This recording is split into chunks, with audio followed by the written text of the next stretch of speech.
The rain hammered against the windows of Kane Industries like bullets of desperation, each drop echoing the frantic beating of Deborah's heart as she stood in the marble lobby, clutching a contract that would change her life forever. Her hands shook so violently she could barely read the words that would bind her to a man she'd never met, in a marriage that was nothing more than a business transaction. The security guard's eyes followed her every move, and she wondered if he could smell her fear, if he knew she was about to sell her soul to save her mother's life. 3 hours earlier, Deborah had been sitting in the sterile hospital room, watching her mother sleep fitfully among the maze of tubes and machines that kept her breathing. The doctor's words still rang in her ears like a death sentence. Without the experimental treatment she has maybe 2 weeks. With it we could buy her years. But the cost. He trailed off, both of them knowing that $400,000 might as well have been $4 million for a girl who cleaned offices at night and waited tables during the day. That's when the lawyer had appeared like some twisted fairy godmother, sliding the business card across the cafeteria table with fingers that looked like they'd never done a day's honest work. "Mr. Kane needs a wife," he'd said simply. 1 year, no questions asked, no emotional complications. In exchange, all your mother's medical bills paid, plus enough money to set you both up for life. Now, standing in this temple of wealth and power, Deborah felt like she was drowning in expensive marble and crystal chandeliers. The elevator doors opened with a soft ding that sounded like a funeral bell, and she stepped inside, watching the numbers climb higher and higher until she reached the top floor where Alexander Kane waited. The hallway stretched before her like a path to the gallows, lined with paintings that probably cost more than her entire neighborhood. The secretary barely looked up as she waved Deborah toward the massive oak doors at the end of the hall. "He's expecting you," she said in a voice as cold as winter morning. Deborah's reflection in the polished doors showed a young woman who looked like she was walking to her execution, which in a way she was. Marriage without love, intimacy without emotion, a year of pretending to be something she'd never been. Her phone buzzed with a text from the hospital. "Your mother is asking for you." The words gave her the strength to push open the doors and step into the lair of the man who held her future in his hands. Alexander Kane stood with his back to her, staring out at the city through floor-to-ceiling windows that made the world below look like a toy set. He was taller than she'd expected, broader through the shoulders, with dark hair that looked like he'd been running his fingers through it. When he turned to face her, his gray eyes were like storm clouds, cold and distant and completely unreadable. "Miss Johnson," he said, and his voice was exactly what she'd expected, deep, controlled, with the kind of authority that came from having the world bend to your will. "Please sit." The chair felt like it might swallow her whole, expensive leather that probably cost more than she made in 6 months. He remained standing, looming over her like some dark angel of judgment, and she had to resist the urge to run screaming from the room. "I assume you've read the contract," he continued, moving to lean against his desk with the casual grace of a predator. "The terms are simple. We marry, you live in my house, you attend social functions as my wife, and in 1 year we divorce quietly. You get your money, I get what I need from this arrangement." "What do you need?" The words slipped out before she could stop them, and she immediately regretted asking when his eyes narrowed. "That's not your concern," he said sharply. "What matters is that you understand this is purely business. No emotional entanglements, no romantic nonsense, no expectations beyond what's written in that contract. Can you handle that?" Deborah thought about her mother's face, pale and drawn on the hospital pillow, about the medical bills that kept piling up like snowdrifts, about the future that was slipping away with every passing day. "Yes," she whispered. "I can handle it." Something flickered in his eyes, surprise, maybe, or disappointment. "You don't want to know why I'm doing this?" Most women would be curious about a man's motivations for entering into a marriage of convenience. "Most women probably have a choice," she replied, meeting his gaze for the first time since entering the room. "I don't." He studied her for a long moment, and she felt like he was seeing straight through to her soul, cataloging every fear and desperate hope she carried. "Fair enough," he said finally, straightening up and moving around the desk to retrieve a pen. "Sign on the last page. The ceremony is scheduled for Friday."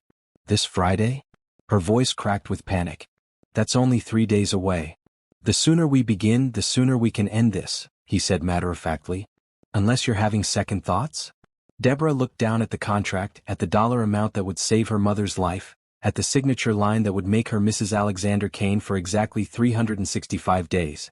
Her hand trembled as she picked up the pen, and she wondered if this was how people felt when they signed away their souls. The ink was still wet when Alexander spoke again, his voice softer than before but somehow more frightening. "There's one more thing, Miss Johnson. Once you sign that contract, you belong to me for a year. Not romantically, not emotionally, but legally and socially. Are you prepared for what that means?" She looked up at him, this stranger who would be her husband, this cold and powerful man who held her future in his hands, and nodded. "I'm prepared." But as she left his office an hour later, walking back through the marble lobby and out into the rain-soaked streets, Deborah knew she wasn't prepared at all. She wasn't prepared for the way her heart had stuttered when he'd smiled that brief, sardonic smile. She wasn't prepared for the warmth she'd glimpsed behind his cold gray eyes.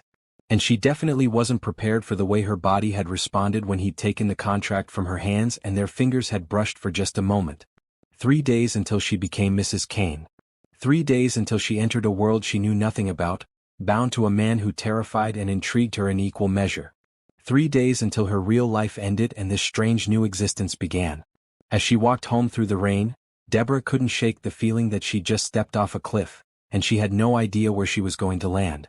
The morning of her wedding dawned gray and cheerless, as if even the sky knew this wasn't a day for celebration. Deborah stood in front of the mirror in her tiny apartment, adjusting the simple white dress she'd bought at a discount store, and tried to convince herself she wasn't making the biggest mistake of her life. The dress was pretty enough, nothing fancy, but clean and modest and appropriate for what was essentially a business meeting disguised as a ceremony. Her phone buzzed with a text from Alexander's assistant. "Car will arrive at 10 a.m. Ceremony at City Hall at 11. Mr. Kane will meet you there." Even their wedding day communication was handled through intermediaries, she thought with a bitter laugh. What had she expected? Love letters and flowers from a man who'd made it crystal clear this was nothing more than a contract? The black town car that arrived was probably worth more than her apartment, and the driver who held the door open for her looked like he'd stepped out of a movie about rich people. She felt ridiculous climbing into the back seat in her discount store dress, like a child playing dress-up in her mother's clothes. City Hall was exactly as romantic as she'd expected it to be, which was to say not at all. Gray walls, fluorescent lighting, and the kind of institutional feel that sucked the joy out of everything. She found Alexander waiting in the hallway outside the clerk's office, and her breath caught in her throat despite herself. He was wearing a dark suit that probably cost more than she made in a year, and he looked every inch the successful businessman, powerful, confident, and completely out of her league. "Miss Johnson," he said when he saw her, nodding formally like she was a business associate rather than the woman about to become his wife. "You look appropriate." "Thank you, I think," she replied, not sure if she'd just been complimented or insulted. Everything about this felt wrong, from the sterile setting to the complete lack of emotion in his voice. When she dreamed about her wedding day as a little girl, it had involved flowers and music and a man who looked at her like she was the most beautiful thing in the world. This felt more like signing mortgage papers. The clerk who performed the ceremony was a tired-looking woman who'd clearly done this thousands of times before. She rattled through the words without any feeling, pausing only to ask if they had rings.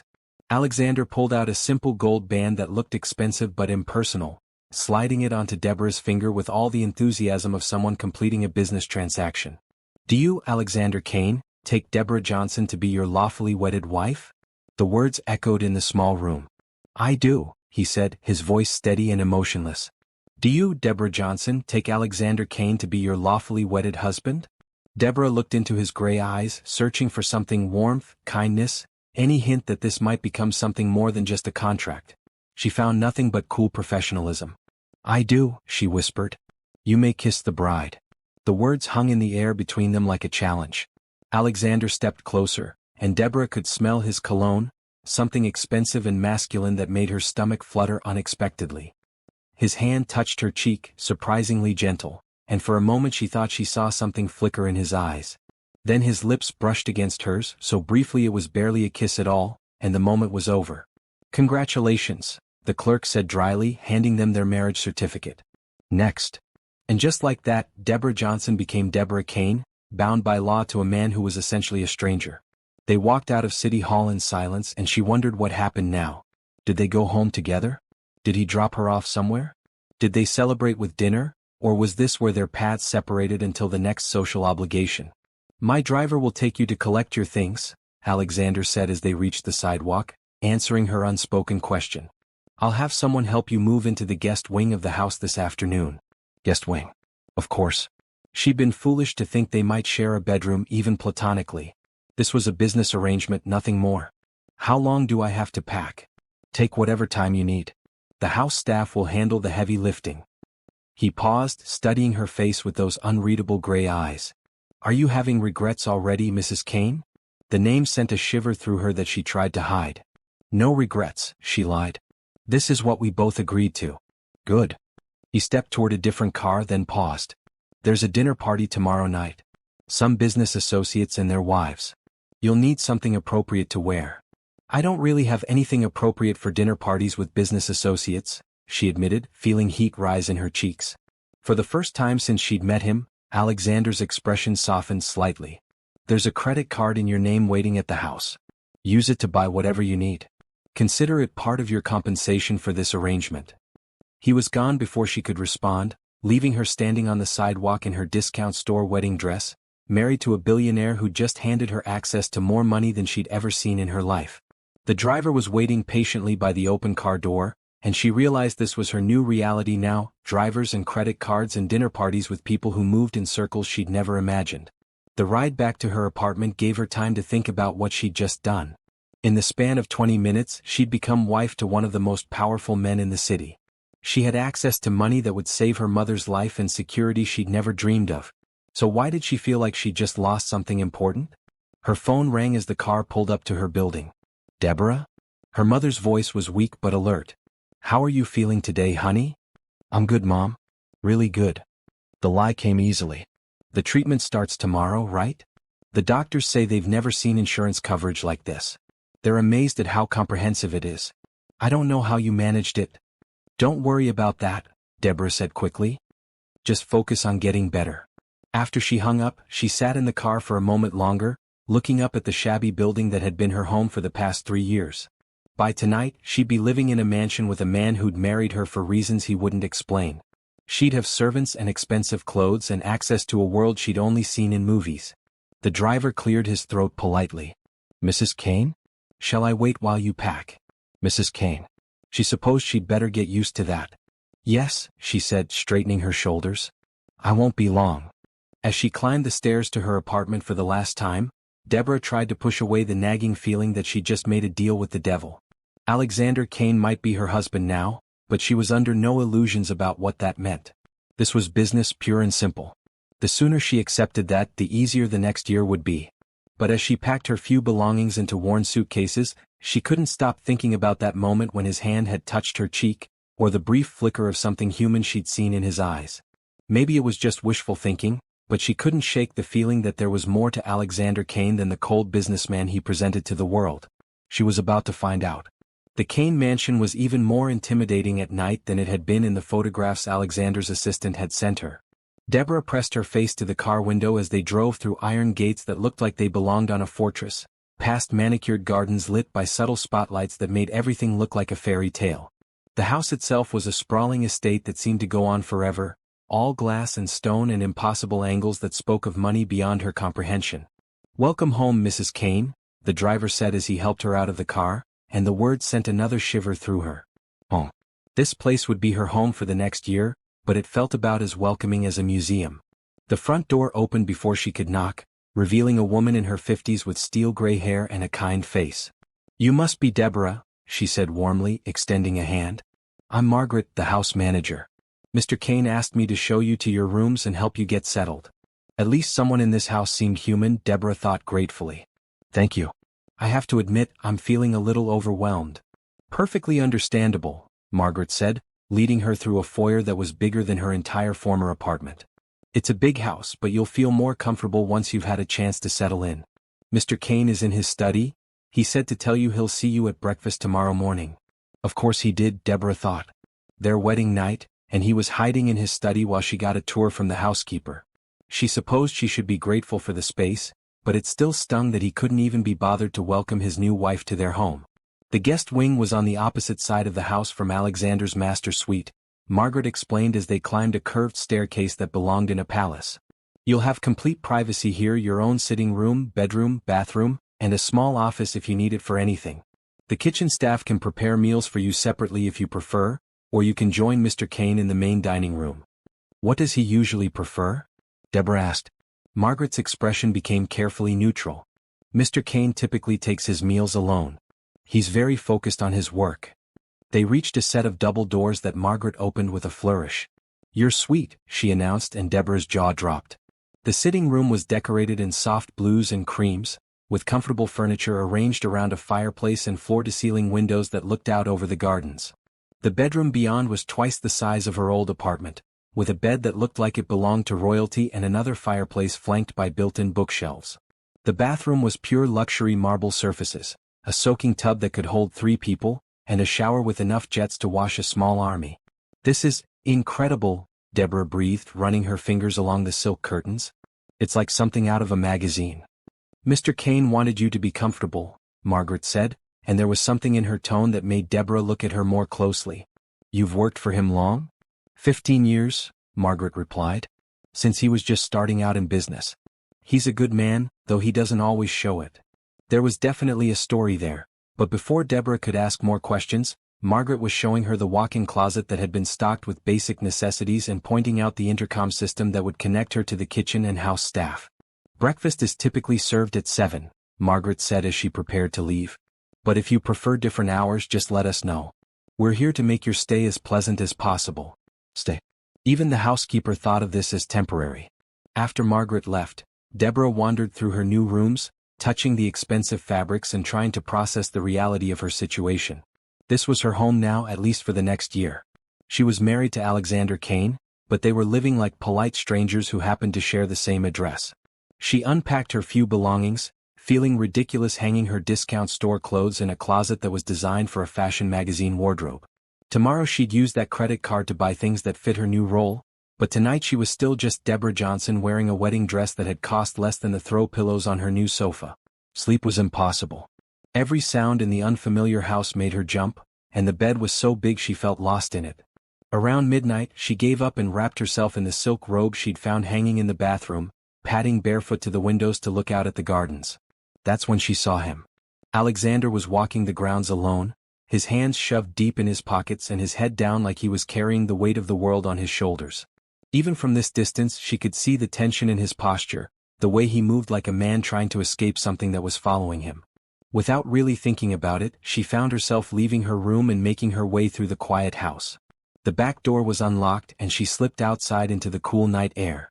The gardens were even more beautiful up close, all shadowy paths and hidden alcoves designed for romantic walks. She followed the sound of his footsteps until she found him sitting on a bench beside a fountain, staring up at the stars like they held answers to questions he couldn't voice. "Couldn't sleep either?" she said softly, not wanting to startle him. He turned, and in the moonlight his face looked younger somehow, less guarded. "Mrs. Kane, I thought you'd be exhausted from the day." "It's been a lot to process," she admitted, sitting down on the other end of the bench, careful to maintain distance between them. "This is all very different from what I'm used to." "I imagine it is." He was quiet for a moment, then surprised her by asking, "Are you regretting it already?" "Are you?" He smiled then, just a slight curve of his lips, but it transformed his entire face. "Touché. To answer your question, no, I'm not regretting it. This arrangement serves my purposes, and you seem like you'll hold up your end of the bargain." "What purposes?" The question slipped out before she could stop herself. "I mean, I know it's not my business, but I can't help wondering why a man like you needs a wife badly enough to pay for one." His expression closed off immediately, the warmth disappearing like it had never been there. "You're right. It's not your business." They sat in awkward silence after that, the fountain providing the only sound between them. Deborah felt like she'd ruined something, though she wasn't sure what.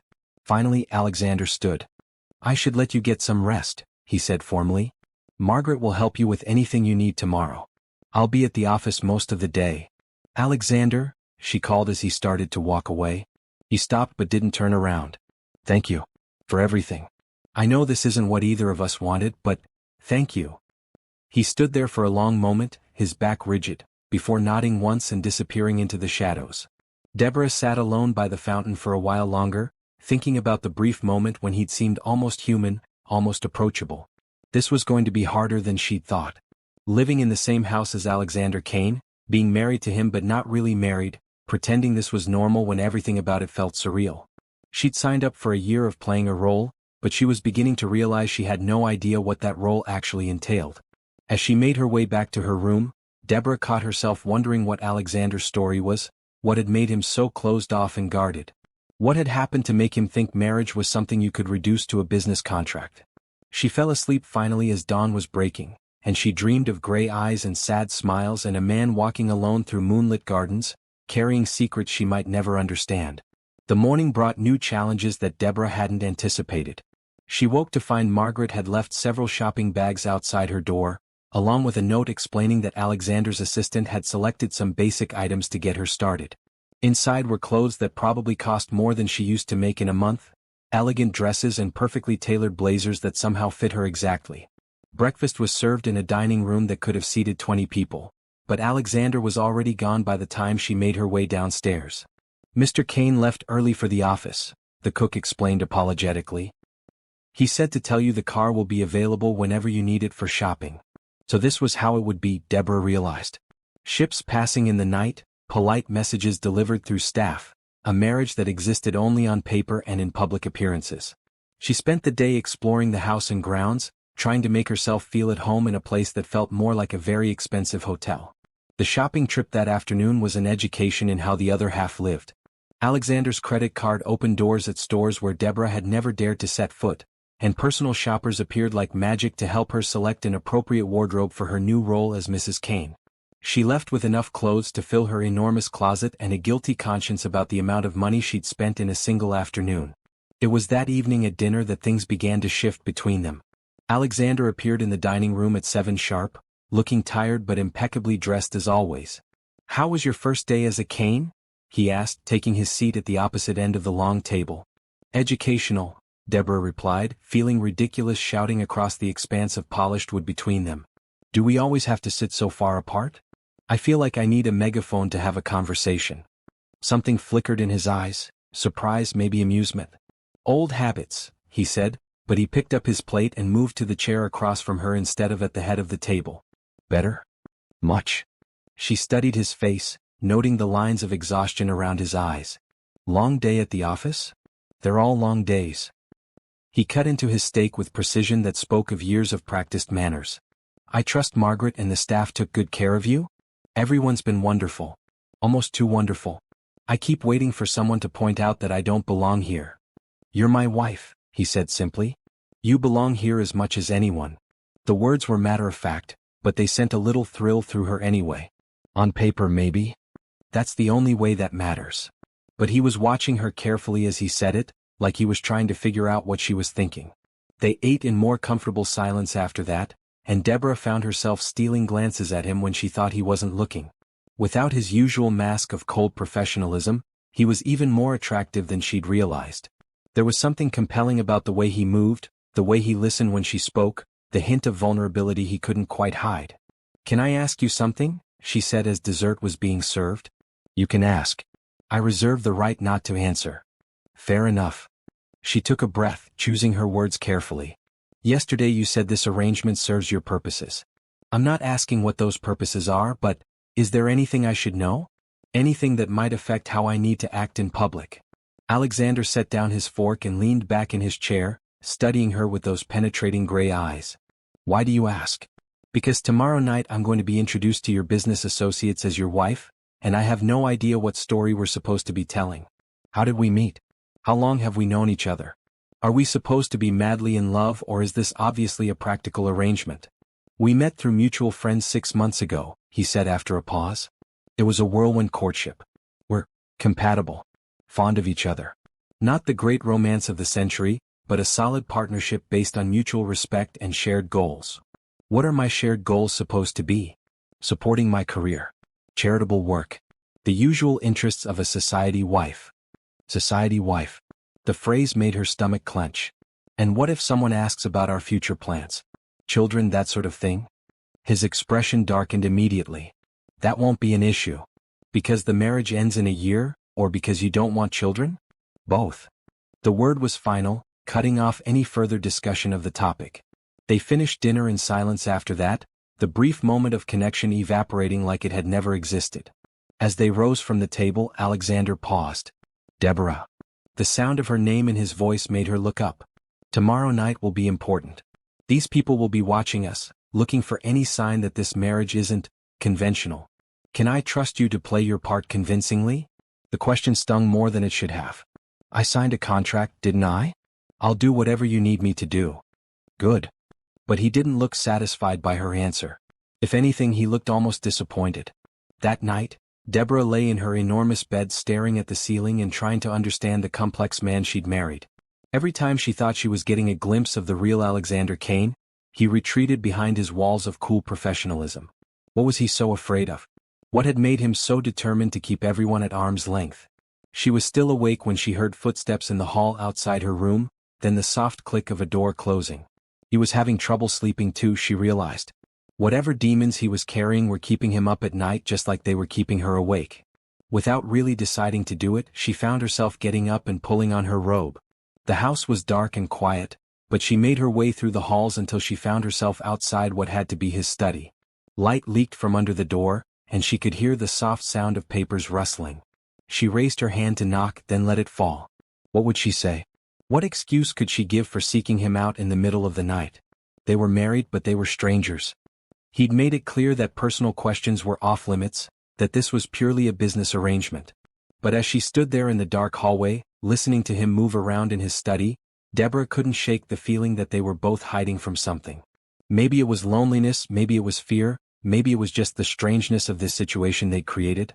But whatever it was, they were both awake and alone when they could have been keeping each other company.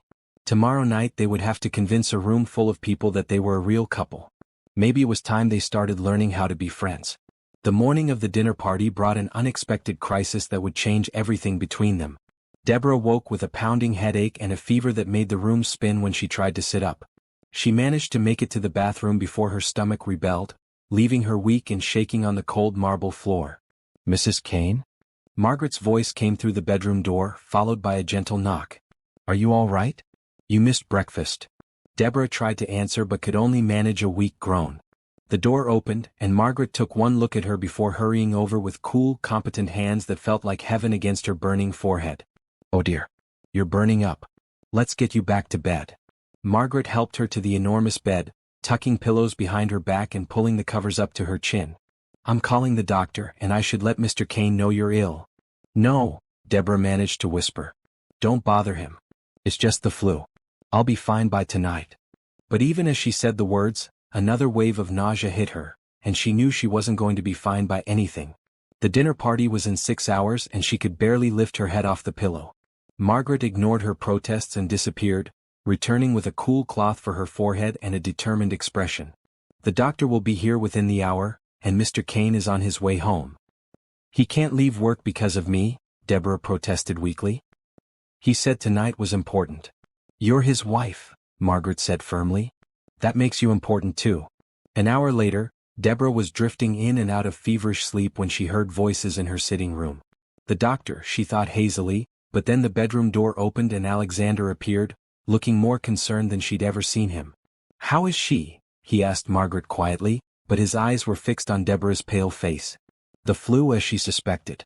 The doctor says it should run its course in a few days, but she needs rest and fluids. She's been asking about tonight, worried about missing your dinner party." Alexander moved closer to the bed, and Deborah tried to sit up, embarrassed to be seen in such a state. "I'm sorry," she whispered. "I know tonight was important. Maybe if I rest for a few more hours." "Don't be ridiculous," he said, his voice gentler than she'd ever heard it. "You're not going anywhere tonight. But your business associates, the impression we need to make, can wait." He sat down on the edge of the bed, surprising both her and Margaret. "The only impression that matters right now is that you get better." Margaret excused herself, leaving them alone in the quiet bedroom. Alexander reached out tentatively, his hand hovering over her forehead before finally making contact. His palm was cool against her burning skin, and she found herself leaning into the touch before she could stop herself. "You're really burning up," he murmured, concern evident in his voice. "When did this start?" "This morning. I thought it was just wetting nerves or stress from yesterday." She tried to smile but suspected it came out more like a grimace. "I'm sorry I'm ruining your plans." "You're not ruining anything," he said firmly. "The dinner can be rescheduled. Your health is more important than any business deal." The words were so unexpected, so genuinely caring, that Deborah felt tears prick at her eyes. "You don't have to pretend to care," she whispered. No one's watching. Something flickered across his face, hurt, maybe, or surprise. Who says I'm pretending? Before she could process that, he was standing up, all business again. I'm canceling tonight. Margaret will check on you every hour, and I'll be working from home today in case you need anything. Alexander, you don't have to. Yes, I do. His voice was quiet but absolute. You're my wife, Deborah. Contract or not, that means something to me. He left her then, but throughout the day he kept his word. Every few hours he appeared in her doorway, sometimes with Margaret, sometimes alone, checking her temperature and making sure she was drinking enough fluids. When the fever spiked in the afternoon and she became delirious, rambling about her mother and the hospital bills, it was Alexander who sat beside her bed with cool cloths, his voice low and soothing as he talked her through the worst of it. Shoo, he murmured when she tried to get up, convinced she needed to get to the hospital. Your mother is fine. The treatment is working. You need to rest. Can't afford it, she mumbled, caught between dreams and waking. Too expensive. Need to work. You don't need to work anymore, he said gently. Everything's taken care of. I've got you. Later, when the fever finally broke and she woke up lucid for the first time in hours, she found Alexander asleep in the chair beside her bed. His usually perfect hair was mussed, his tie loosened, and there were dark circles under his eyes that suggested he'd been there for a while. He looked younger in sleep, less guarded, and she found herself studying his face in the dim light from the bedside lamp. You're awake, he said softly, and she realized his eyes were open, watching her watch him. How long have you been there? A few hours. Your fever broke about an hour ago. He sat up, running a hand through his disheveled hair. How do you feel? Better. Weak but better. She struggled to sit up, and he was immediately there, adjusting her pillows and helping her find a comfortable position. You didn't have to stay. I know you have work. The work can wait.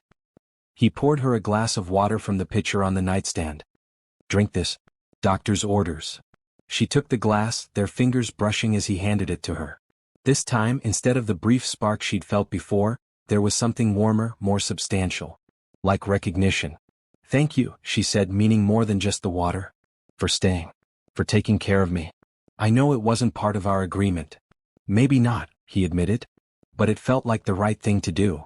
They looked at each other in the quiet room and Deborah felt something shift between them. This wasn't part of the contract, wasn't part of the careful boundaries they'd established.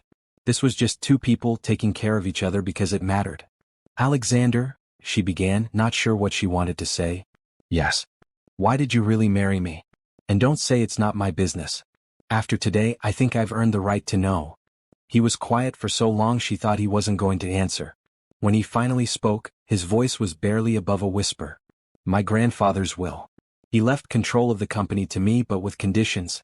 One of them was that I had to be married by my 35th birthday, or control passes to my cousin Richard. He laughed bitterly. The old man thought marriage would make me more stable, more responsible. He never understood that some people aren't meant for that kind of life. And your birthday is? Next month. He met her eyes. Richard would run the company into the ground within a year. Everything my grandfather built, everything I've worked for would be gone. I couldn't let that happen. So you found yourself a convenient wife. I found myself a woman who needed help as much as I needed a solution to my problem. It seemed fair. Deborah absorbed this, understanding finally clicking into place. That's why it's only for a year. After your birthday you'll have what you need. And you'll be free to live your life with enough money to do whatever you want. He stood up, the moment of intimacy clearly over. You should get some rest. I'll have Margaret bring you some soup. But as he reached the door, Deborah called his name. He turned back, eyebrows raised. For what it's worth, she said, I don't think you're as unsuited for marriage as you think you are. His smile was sad and brief. Get some sleep, Deborah. We'll talk more when you're feeling better. After he left, Deborah lay in the dark thinking about what he'd revealed. A grandfather who'd tried to control him from beyond the grave, a business empire hanging in the balance, a man so convinced he was incapable of love that he'd rather pay for a wife than risk his heart. But the man who'd sat beside her bed all afternoon, who'd held cool cloths to her forehead and talked her through her fever dreams, who'd canceled an important dinner without a second thought, that man was capable of more than he knew. The question was whether she was brave enough to show him that, and whether he was willing to let her try. Recovery took 3 days, during which Alexander surprised her by being the perfect caretaker. He worked from home, appearing at regular intervals to check on her, bringing her books from his library and even eating meals with her when she felt well enough to sit up. It was during these quiet conversations that Deborah began to see glimpses of the man behind the businessman facade. "Tell me about your mother," he said one afternoon, settling into the chair that had become his usual spot beside her bed. "She's the strongest person I know," Deborah replied, smiling at the thought of her mom. "She raised me alone after my father died when I was 8. Worked 2 jobs to keep us afloat, never complained, never made me feel like we were missing anything even though we barely had enough to get by." "That's where you get it from," Alexander said quietly. "Get what?" "That strength. The way you signed that contract without hesitation to save her life. The way you're handling all of this." He gestured around the opulent room. "It can't be easy, living in a stranger's house, pretending to be someone you're not." "Sometimes I don't feel like I'm pretending," she admitted, then immediately regretted the words when his expression shuddered. "Deborah?" "I know," she said quickly. "I know what this is. I'm not expecting anything beyond what we agreed to. I just meant that being here, being around you, it doesn't feel as strange as I thought it would." He was quiet for a long moment, studying her face like he was trying to solve a puzzle. "You're not what I expected," he said finally. "What did you expect? Someone more calculating, I suppose. Someone who would see this as an opportunity to get more than what we bargained for." The words stung even though she understood why he might think that way. "What happened to you?" she asked softly. "What made you so suspicious of everyone's motives?" His jaw tightened. "Experience. That's not an answer. It's the only answer you're going to get." But later that evening, when she was feeling well enough to join him for dinner in the main dining room, he surprised her by continuing the conversation. "Her name was Victoria," he said without preamble as they sat down to eat. "We were engaged 3 years ago." Deborah's heart did something complicated at the revelation that there had been someone else, someone he'd cared enough about to propose to. What happened? "She was beautiful, intelligent, from the right family. Everything a man in my position was supposed to want in a wife." His smile was bitter. "What I didn't know was that she was also sleeping with my best friend and business partner, planning to take half my assets in the divorce after bleeding me dry in a prenup that heavily favored her." "Oh, Alexander."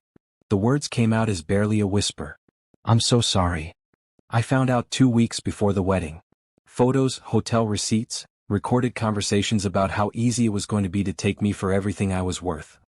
He cut into his steak with more force than necessary. "Apparently I was the perfect mark, lonely, desperate to be loved, too trusting for my own good." Now she understood the walls, the careful distance, the insistence that this marriage be purely business. Someone had broken him so thoroughly that he couldn't imagine taking the risk again. "Not everyone is like that," she said gently. "No? Then why are you here, Deborah? You married me for money just like she was going to. The only difference is that we're both honest about what this is." The comparison hit her like a physical blow. "That's not fair. I married you to save my mother's life, not to get rich. And I would never hurt you the way she did. Wouldn't you?" His gray eyes were hard, challenging. "If someone offered you more money to break our contract early, to humiliate me publicly, would you really turn it down?" "Yes," she said without hesitation. "I would. Not because of the contract but because—" She stopped, realizing what she'd been about to say. Because I care about you," she finished quietly. "I know I'm not supposed to, I know it's not part of our deal, but I do. What she did to you was horrible, but I'm not her." Alexander stared at her for a long moment, something unreadable flickering in his expression. Then he pushed back from the table abruptly. "I need some air," he said, and left her sitting alone in the dining room, her heart pounding from her unexpected confession. She found him an hour later in the garden where they'd first talked, sitting on the same bench by the fountain. The night air was cool against her skin, and she was still weak from being sick, but she couldn't let things end the way they had at dinner. "I shouldn't have said that," she said, sitting down beside him, careful to maintain some distance. "I crossed a line. Did you mean it?" His voice was quiet, thoughtful rather than angry. "Yes," she admitted. "I know you don't want to hear it and I know it complicates things, but yes. I meant it." He turned to look at her then, really look at her, and she saw something in his eyes she'd never seen before. Vulnerability. Oh, fear. "Deborah," he said her name like a prayer or a curse, she couldn't tell which. "I'm not asking for anything," she said quickly. "I'm not expecting you to feel the same way. I couldn't let you think I was like her. That I would hurt you for money or any other reason." "You don't understand," he said, and there was something almost desperate in his voice. You can't care about me. This has to stay simple, straightforward. When the year is up, you need to be able to walk away. Why? Because I won't be able to let you go if this becomes real.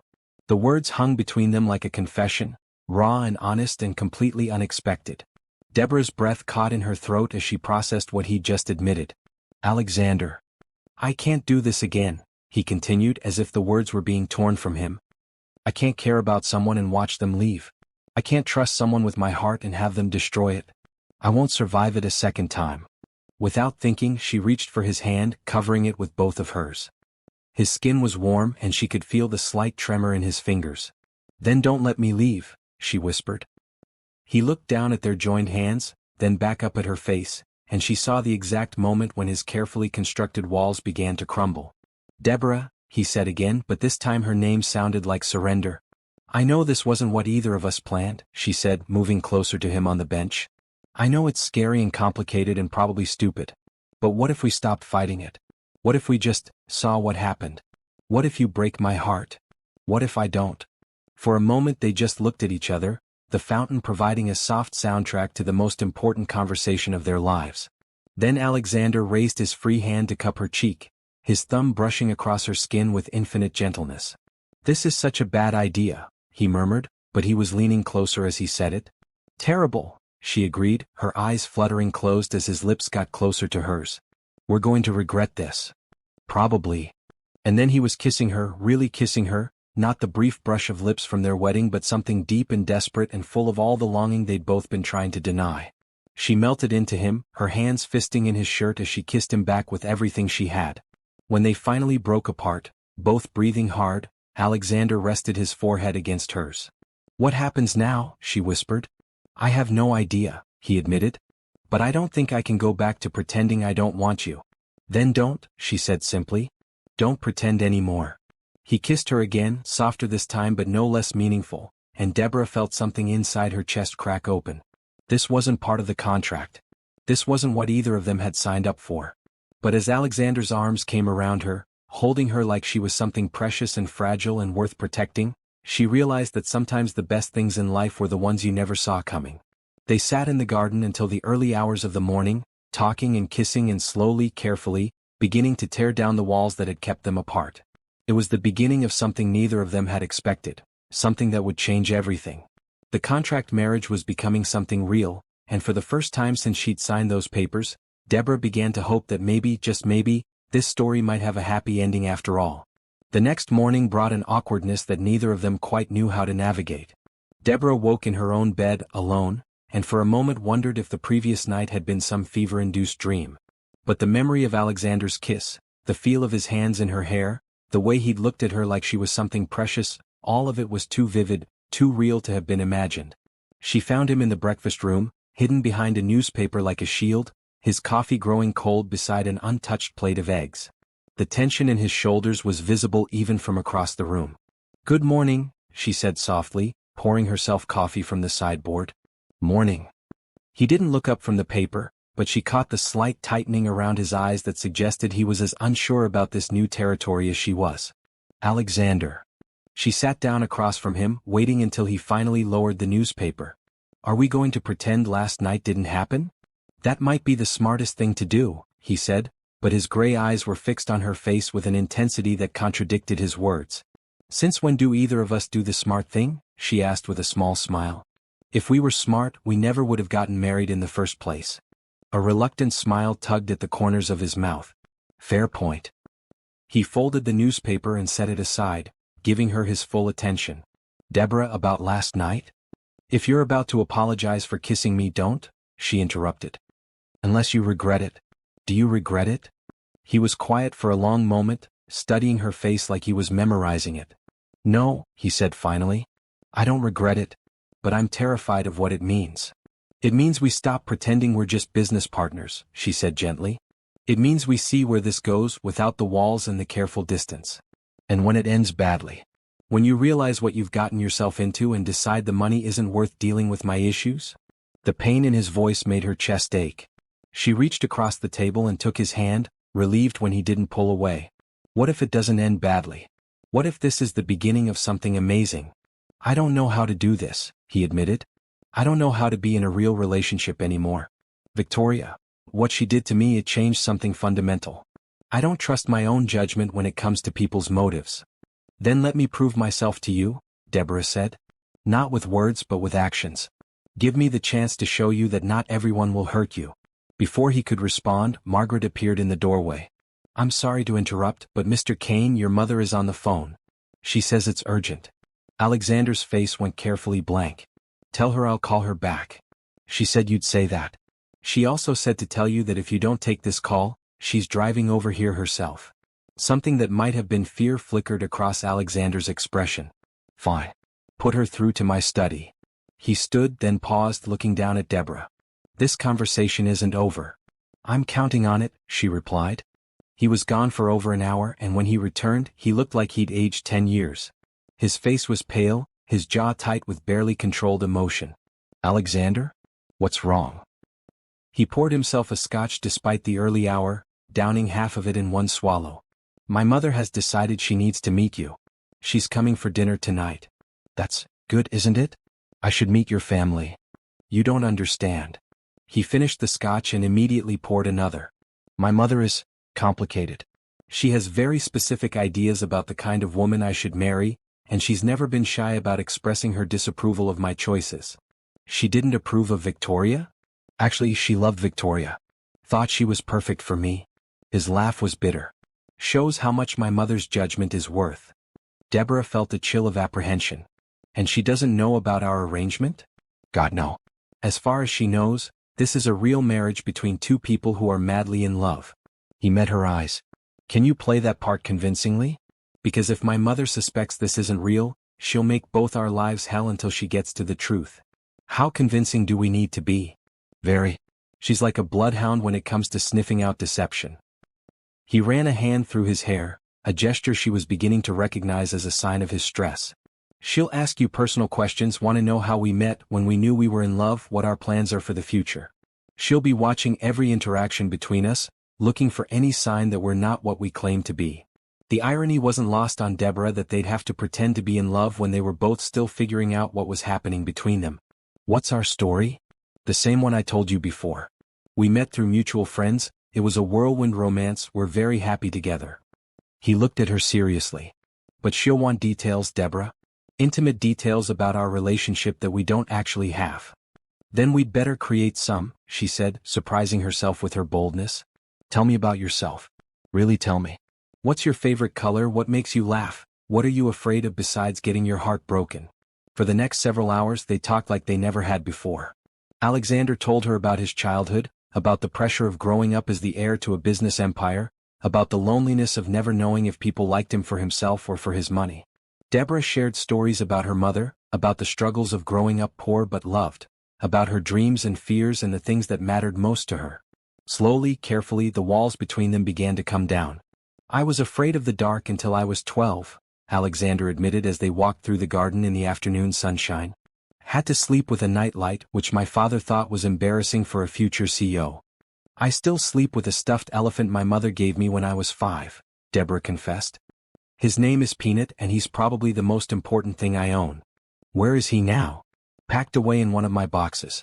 I was embarrassed to put him out in this fancy room. Alexander stopped walking and turned to face her. This is your home now, Deborah. At least for the next year. You should have whatever makes you comfortable. Even a ratty old stuffed elephant? Especially a ratty old stuffed elephant. His smile was warm and genuine. I'd like to meet Peanut.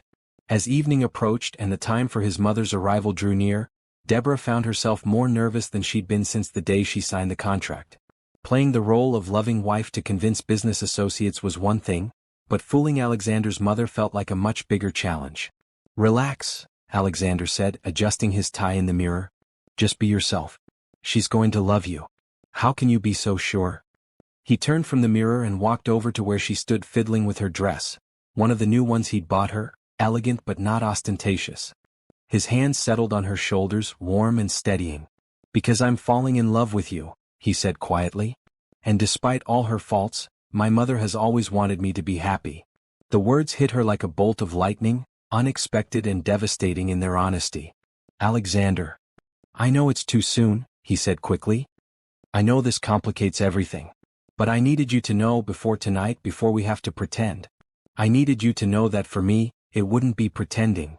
Before she could respond, the doorbell rang, echoing through the house like a call to battle. Alexander's mother had arrived, and it was time to find out if their newfound feelings were strong enough to survive the first real test of their unusual marriage. Eleanor Kane was not what Deborah had expected. Tall and elegant with silver hair swept back in a perfect chignon, she carried herself with the kind of confidence that came from a lifetime of wealth and privilege. But her eyes, the same gray as Alexander's, were warm when she looked at her son and genuinely curious when they turned to Deborah. "So you're the woman who finally captured my son's heart," she said, taking Deborah's hands in both of hers. "I was beginning to think he was going to die a bachelor." "Mother," Alexander warned, but there was affection in his voice. "Don't mother me, darling. I'm simply stating facts." Eleanor's smile was sharp and knowing.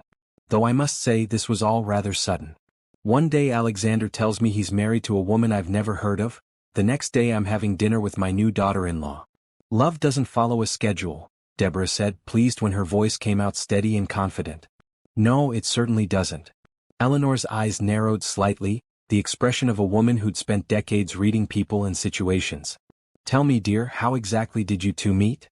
Over dinner, Deborah found herself weaving a story that felt surprisingly natural, building on the foundation she and Alexander had established while staying close enough to the truth that she wouldn't trip herself up. They'd met at a charity gala, she said, been drawn to each other immediately despite coming from such different worlds. "Alexander never mentioned you before the wedding," Eleanor observed, cutting into her salmon with surgical precision. "In fact, he's been remarkably secretive about his personal life lately." "I prefer to keep my private life private," Alexander said smoothly, reaching over to take Deborah's hand. The touch sent a familiar jolt through her, and she had to remind herself that they were performing for an audience. "Since when? You used to tell me everything." Eleanor's smile was still pleasant, but there was steel underneath. "What makes this relationship so different?" "Because it's real," Deborah said before Alexander could answer, the words coming from some deep, honest place inside her. "Because it's not about impressing anyone or meeting expectations. It's just us." Something shifted in Eleanor's expression, a softening that hadn't been there before. "And how do you feel about marrying into all this?" She gestured around the elegant dining room. "The money, the social expectations, the constant scrutiny? Honestly, it's terrifying," Deborah admitted. "But Alexander makes it worth it." "How?" The question hung in the air between them, and Deborah realized this was the test. This was what Eleanor really wanted to know. Not whether they'd met at a charity gala or how long they'd known each other, but whether what they had was real enough to survive the pressures that came with being a Kane. "He sees me," Deborah said quietly, her eyes finding Alexander's across the table. "Not what I can do for him, not what I represent, just me. When I'm with him, I feel like the best version of myself." "And you, Alexander?" Eleanor turned to her son. "How do you feel about your new bride?" Alexander's gaze never left Deborah's face. "She saved my life," he said simply. "I didn't even realize I was drowning until she pulled me to shore." The emotion in his voice was so raw, so honest, that Deborah felt tears prick at her eyes. Eleanor noticed too, her sharp gaze moving between them with new understanding. "Well," she said finally, settling back in her chair with what looked like satisfaction. "That's quite different from your usual type." "Meaning?"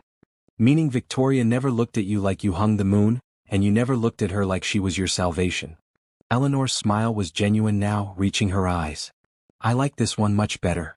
The rest of dinner passed more easily, with Eleanor regaling them with stories from Alexander's childhood and Deborah sharing carefully edited tales from her own upbringing. As the evening wound down, Eleanor surprised Deborah by pulling her aside while Alexander was seeing to their coats. "I need to ask you something and I want an honest answer," she said, her voice low and serious. "Are you pregnant?" "What?" Deborah's voice came out as a squeak. "No. Why would you think that?" "Because my son has spent the last 3 years swearing off marriage and relationships, and suddenly he's married to a woman he's never mentioned before. In my experience that usually means one of two things, a scandal that needs covering up or a baby on the way." "There's no baby," Deborah said firmly. "We got married because we fell in love, not because we had to." Eleanor studied her for a long moment, then nodded. "Good. I want grandchildren eventually, but I'd prefer they come from love rather than obligation." She paused. "You do love him, don't you? Really love him?" The question hit harder than it should have, forcing Deborah to confront feelings she'd been trying not to examine too closely. "Yes," she whispered. "I do. And he loves you?" "He says he does." "But you don't believe him?" Deborah thought about the contract upstairs in her dresser drawer, about the expiration date on their marriage, about all the reasons Alexander had for not trusting his own heart. "I want to," she said finally. "But it's complicated." "Love always is," Eleanor said with a knowing smile. "The question is whether it's worth fighting for." After Eleanor left, Deborah and Alexander walked through the garden in comfortable silence, both processing the evening's events. The performance had gone well, better than well actually. For long stretches of the dinner, it hadn't felt like performing at all. "She likes you," Alexander said as they settled on their favorite bench by the fountain. "She's very direct. That's one way to put it." He turned to look at her, his expression serious in the moonlight. "Thank you. For tonight, for what you said about us. You didn't have to make it sound so real. What if it wasn't just an act?" The words slipped out before she could stop them. "What if what I said in there was true?" Alexander went very still. "Deborah? I know this isn't what we planned. I know it complicates everything. But I can't keep pretending that what I feel for you is just part of the contract." "What are you saying?" She took a deep breath, gathering her courage. "I'm saying that somewhere between signing those papers and tonight, I fell in love with you. Really, truly, completely in love with you." For a moment he just stared at her, and she wondered if she'd just made a terrible mistake. Then he was reaching for her, pulling her into his arms, his lips finding hers in a kiss that was desperate and hungry and full of months of suppressed longing. When they finally broke apart, both breathing hard, Alexander rested his forehead against hers. "I love you too," he whispered. "God help me, I love you so much it terrifies me." "Then don't let fear win," she said, her hands framing his face. "Don't let what Victoria did keep you from taking a chance on us. What if I hurt you? What if I'm not capable of being the husband you deserve?" "What if you are?" she countered. "What if we're exactly what each other needs?" He kissed her again, softer this time but no less meaningful. When he pulled back, his eyes were dark with something that made her pulse race. "Come upstairs with me," he said quietly. "Not to the guest wing. To my room." The invitation hung between them, weighted with implication and possibility. This would change everything, would cross a line that couldn't be uncrossed. Once they took this step, there would be no going back to the careful distance of their contract marriage. "Are you sure?" she asked, even as every cell in her body was crying out yes. "I've never been more sure of anything in my life," he said, standing and offering her his hand. Deborah looked at his outstretched palm, thinking about the scared, desperate woman who had signed a contract with a stranger just a few months ago. That woman had been looking for salvation in the form of money to save her mother's life. She'd never expected to find it in the form of love with the most unlikely man imaginable. She took his hand, letting him pull her to her feet and lead her back toward the house. Toward his room. Toward a future that suddenly looked nothing like what either of them had planned, but everything like what they both needed. The contract marriage was about to become something real in every sense of the word, and as they climbed the stairs together, Deborah felt like her real life was finally about to begin. Alexander's bedroom was a revelation, not the cold, impersonal space she'd expected, but warm and lived in, with books scattered on the nightstand and family photos on the dresser. It was the room of a man, not a business machine, and stepping into it felt like being invited into his most private self. "Second thoughts?" he asked softly, noticing her hesitation at the threshold.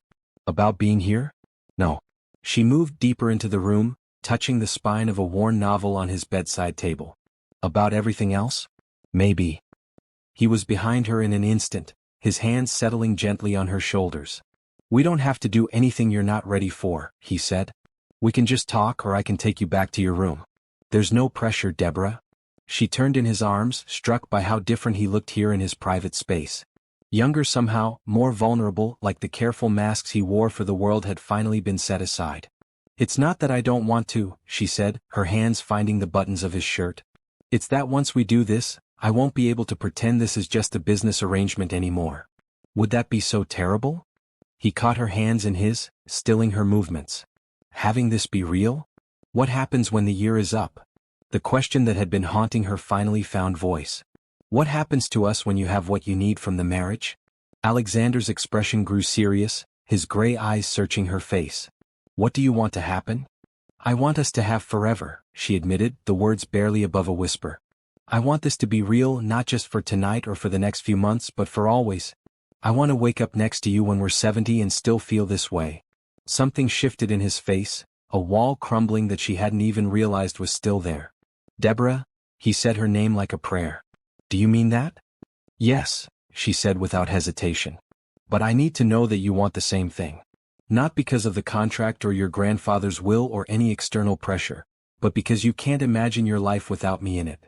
Alexander cupped her face in his hands, his thumbs brushing away tears she hadn't realized were falling. I tore up the contract, he said quietly. What? 3 days ago while you were sick.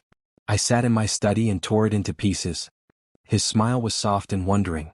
Do you know why? She shook her head, not trusting her voice. Because I realized that keeping you bound to me by a piece of paper wasn't enough anymore.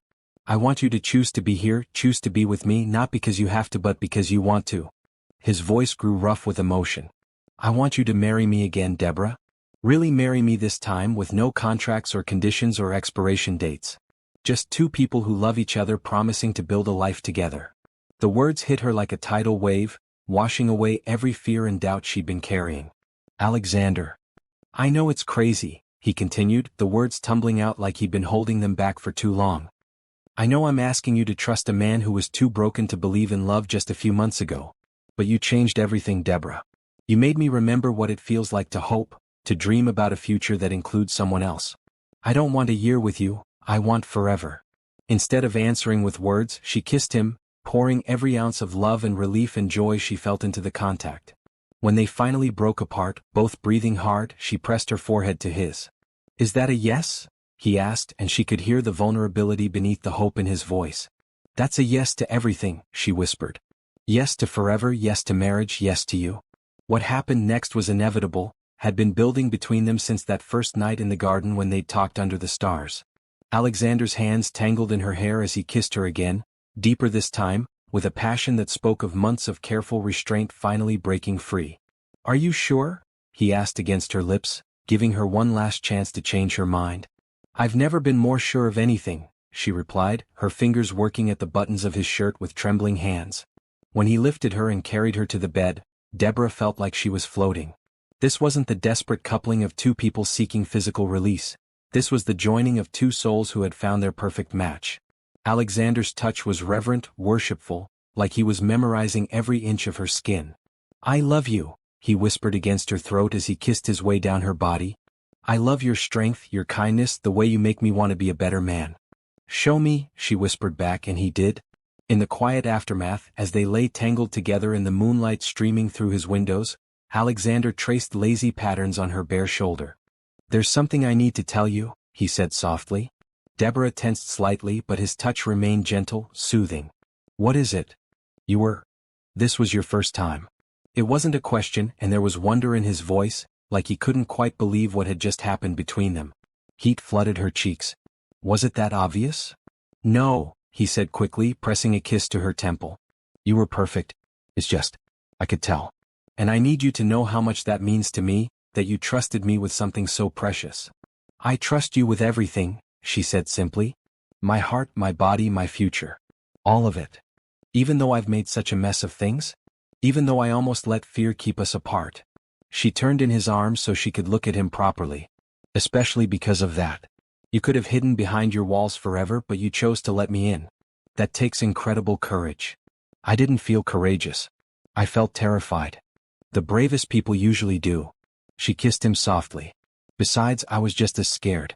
I'd never felt anything like this before, never wanted someone the way I want you. It was overwhelming. And now it feels like coming home. She snuggled closer to him, marveling at how perfectly she fit against his side. Like everything that happened before was just preparing me for this moment, for you. They talked until dawn, sharing secrets and dreams and fears they'd never voiced to another soul.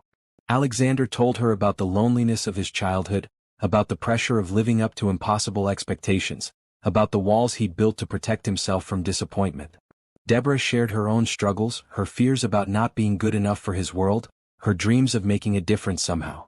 What do you want to do? He asked as the first light of morning crept across the sky. With your life, I mean. Now that you don't have to worry about money, what would make you happy? Besides being with you? She considered the question seriously.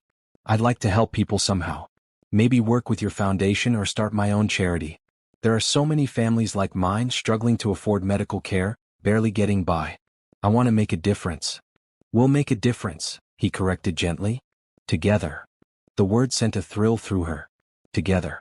They were truly together now in every way that mattered. What about your mother? Deborah asked suddenly. What will she think about us tearing up the contract and getting married again? Alexander laughed, the sound rich and warm in the quiet room. She'll probably take credit for it. She's been telling me for years that I needed to find a woman who would challenge me, who wouldn't be impressed by my money or intimidated by my reputation. Is that what I do? Challenge you? Every single day, he said, rolling over to pin her beneath him with a playful growl. You make me question everything I thought I knew about myself, about what I wanted from life. You turned my carefully ordered world upside down. Good, she said, pulling him down for another kiss. I like you better upside down. As the sun rose over the gardens where they'd first begun to fall in love, Deborah reflected on the incredible journey that had brought them to this moment. She'd entered into a contract marriage to save her mother's life, never dreaming that she'd end up saving her own heart in the process. The scared, desperate woman who had signed those papers seemed like a stranger now. In her place was someone stronger, more confident, deeply loved and capable of loving deeply in return.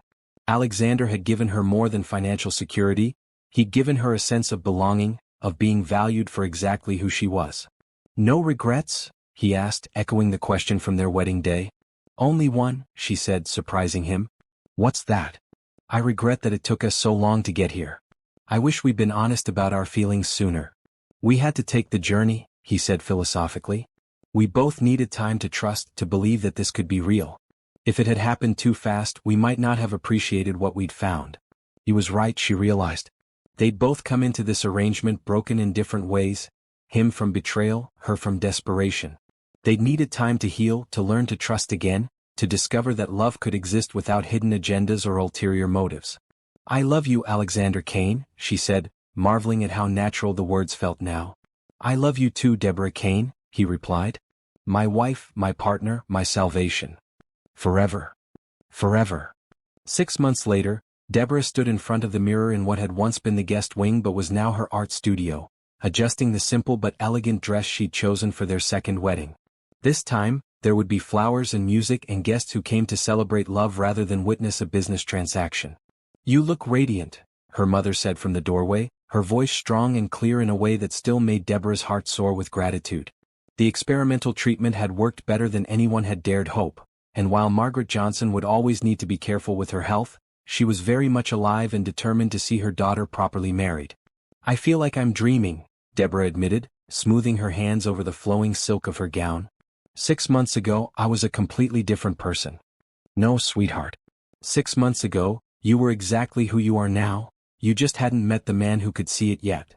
Margaret moved into the room, her eyes bright with unshed tears. I'm so proud of you not just for finding love, but for being brave enough to fight for it. I almost gave up so many times, Deborah confessed. There were moments when I was convinced he'd never be able to trust me, never be able to see past that contract to what we could be together. But you didn't give up. And neither did he. Margaret took her daughter's hands, squeezing gently. That's how I know this is real, lasting love. It's not just about the feelings, it's about the choice to keep choosing each other, even when it's hard. A soft knock on the door interrupted them, and Eleanor Kane peered around the corner. May I come in? I have something for the bride. Over the past months, Deborah had grown to genuinely love Alexander's mother, discovering that beneath her sharp exterior was a woman with a fierce capacity for loyalty and affection. Eleanor had become something of a mentor to her, helping her navigate the complexities of her new social position while never making her feel inadequate for her humble background.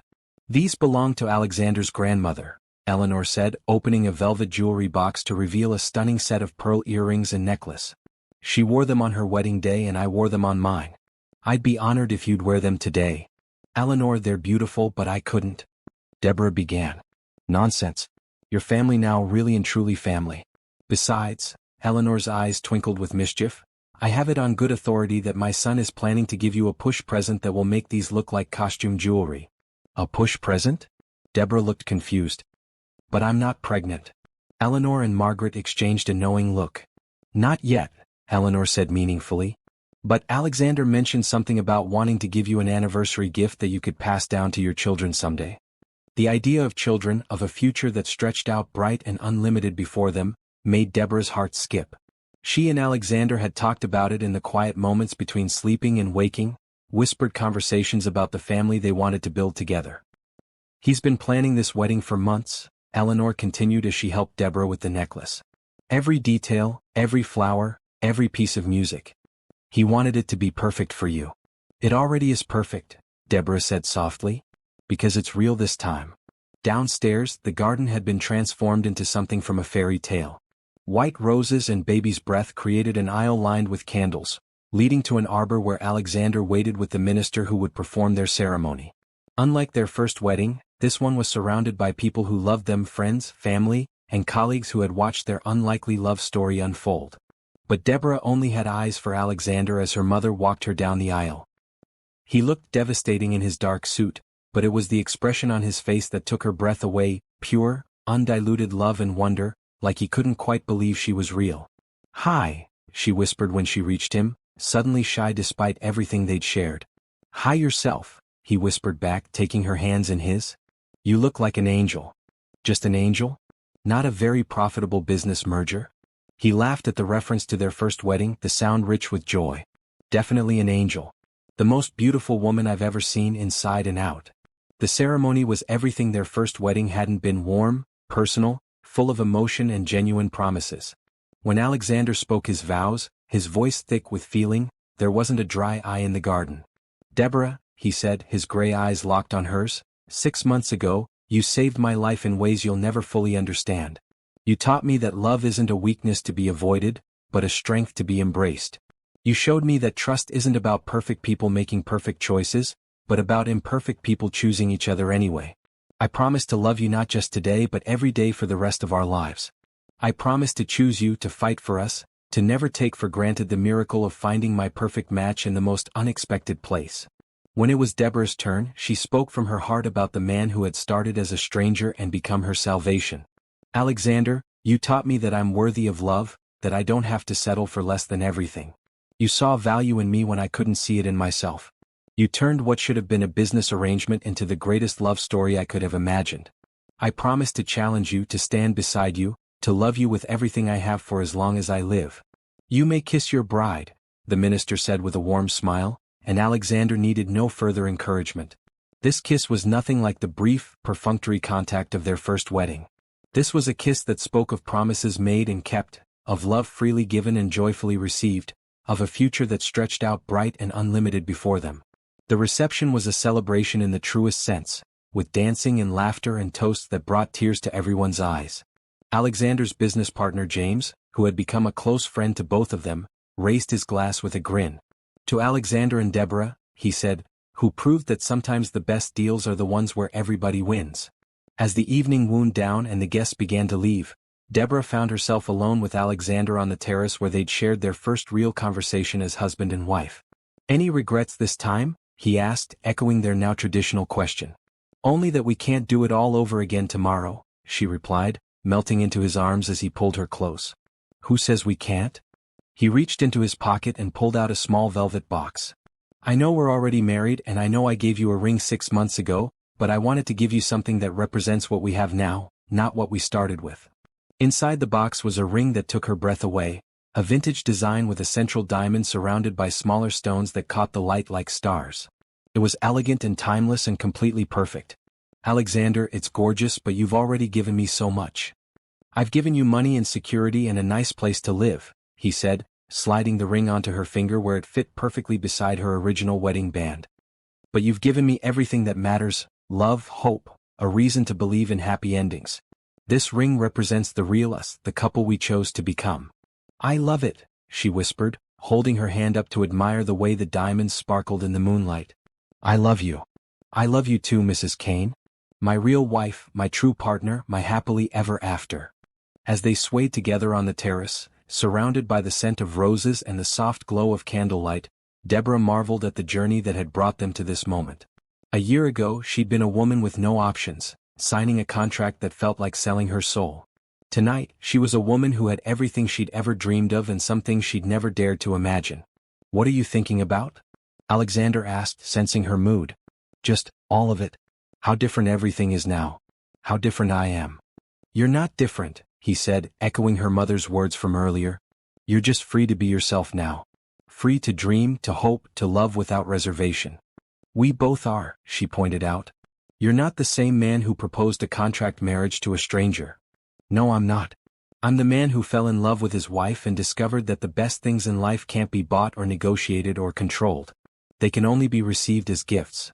What happens now? She asked, though unlike the first time she'd posed that question, it wasn't born of fear but of excitement for their future. Now we live, he said simply. We build the life we want together. We travel, we work, we make a difference in the world. Maybe we have a couple of kids who will argue about whether they want to be artists or business people. Artists? Deborah said firmly. Definitely artists. We'll see about that, Alexander replied with a laugh. Either way, we love them and give them everything we didn't have growing up, security, but also freedom to choose their own path. As they made their way back into the house and up to their bedroom, truly their bedroom now, with both their belongings mixed together in easy harmony, Deborah reflected on the strange alchemy that had transformed a cold business arrangement into the greatest love story she could have imagined. Do you think other people get fairy tale endings like this? She asked as Alexander helped her out of her wedding dress, his touch gentle and reverent. I think most people do if they're brave enough to believe in them, he replied. We just took a more unusual path to get there. Later, as they lay together in the moonlight streaming through their windows, Deborah traced patterns on Alexander's chest and thought about the future stretching out before them. There would be challenges, she knew, there always were in any marriage. But they'd proven they could weather storms together, that they could choose love even when it was scary or uncertain. Forever starts now, Alexander murmured against her hair. Forever started the moment you kissed me in the garden, she corrected. Everything else has just been learning how to live up to it. I love you, Deborah Kane. I love you too, Alexander Kane. My husband, my partner, my happy ending. And as sleep claimed them both, wrapped in each other's arms and surrounded by the promise of countless tomorrows, Deborah knew that sometimes the most beautiful stories began with the most unlikely first chapters. Their contract marriage had become a love story for the ages, proving that sometimes the best things in life were the ones you never saw coming. The scared woman who had signed those papers to save her mother's life was gone, replaced by someone stronger, braver, and deeply loved. And the broken man who had thought love was just another business transaction had discovered that it was actually the most important deal he'd ever make, and the only one that truly mattered. Their forever had officially begun.